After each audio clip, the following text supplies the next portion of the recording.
Hello guys, how are you? I have brought a new video about active to passive. Let us start. How will you translate from active to passive?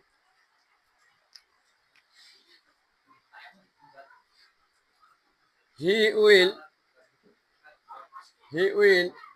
go to Dhaka. He will go to Dhaka. He will go to Dhaka. It is future indefinite tense. It is future indefinite tense. How will you active to passive আমরা active to passive কিভাবে করব দেখো এখানে লিখছি object বা একটা subject হয়ে হি করে হাসে ঢাকা এটা হলো অবজেক্ট ঢাকাটাকে আমাদের কি হবে সাবজেক্ট হবে ঢাকাটাকে সাবজেক্ট করলাম অবজেক্টটাকে আমরা কি করলাম সাবজেক্ট এখানে ছিল অবজেক্ট বা একটা সাবজেক্ট হয়ে হি করে হাসে আমরা অবজেক্ট সাবজেক্ট করলাম ঢাকা তারপর ঢাকা উইল বি হবে কি হবে Dhaka will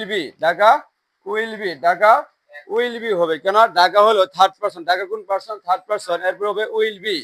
Dhaka will B তারপর কি আছে যে নমিনেটিভ বাদ যাবে বাইরের পর নমিনেটিভ কোনটা হি তাহলে হি এর নমিনেটিভ কি হিম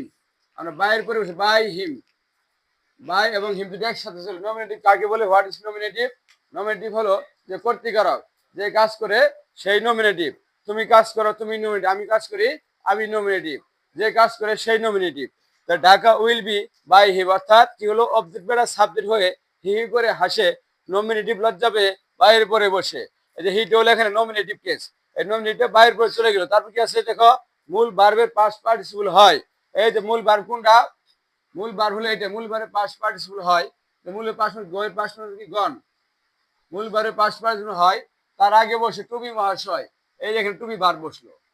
তার কি Dhaka will be gone by him আমি আরেকটি বাক্য দিতেছি এই বাক্যের সঠিক উত্তরটা কি হবে তোমরা এই কবিতার মাধ্যমে এই টাস্কের মাধ্যমে আমাকে রিপ্লাই দিয়ে আমাকে কমেন্টস করে জানাবে